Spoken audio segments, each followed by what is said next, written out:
পরিবেশ বাঁচাতে সাইকেল করে ভারত ভ্রমণ করছেন কাঁচরাপাড়ার তারক চন্দ্র পাল। গত ডিসেম্বর মাসের উত্তর চব্বিশ পরগনার কাঁচরাপাড়া এলাকা থেকে রওনা দিয়েছেন তিনি। 52 বছর বয়সী তারকবাবু মাধ্যমিক দেওয়ার পর থেকেই পরিবেশ সচেতনতার বার্তা নিয়ে বিভিন্ন সময় বিভিন্ন জায়গায় ঘুরে বেরিয়েছেন। এই নিয়ে দুবার তিনি ভারত ভ্রমণে বেরিয়েছেন।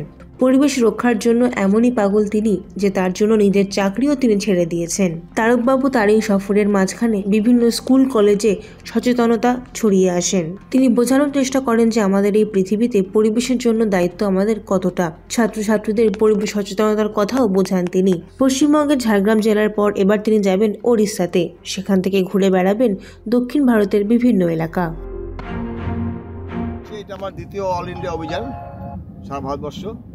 2017-18 সালে আমি দীর্ঘ 11 মাস ধরে স্কুলে কলেজে ছাত্রছাত্রীদের মধ্যে পরিবেশ সচেতনতা বার্তা দিয়েছিলাম এবং প্রায় তখন 3000 স্কুল কলেজে অর্গানাইজ করেছি। এই তো দ্বিতীয় অল ইন্ডিয়া করছি। এবার কাছরাপাড়া উত্তর চব্বিশ পরগনা থেকে বেরিয়েছি 10ই ডিসেম্বর 2023। আর 66 দিন বা 65 দিন হবে, কিছু একটা হবে। এটা আমি যখন মাধ্যমিক পরীক্ষা দিই তখন থেকে সমাজসেবার সঙ্গে যুক্ত। তারপরে আমি 2015 সাল থেকে লাগাতার এই কাজটা করে যাচ্ছি। ঝাড়গ্রাম থেকে নিজস্ব প্রতিনিধির রিপোর্ট, এনএম নিউজ।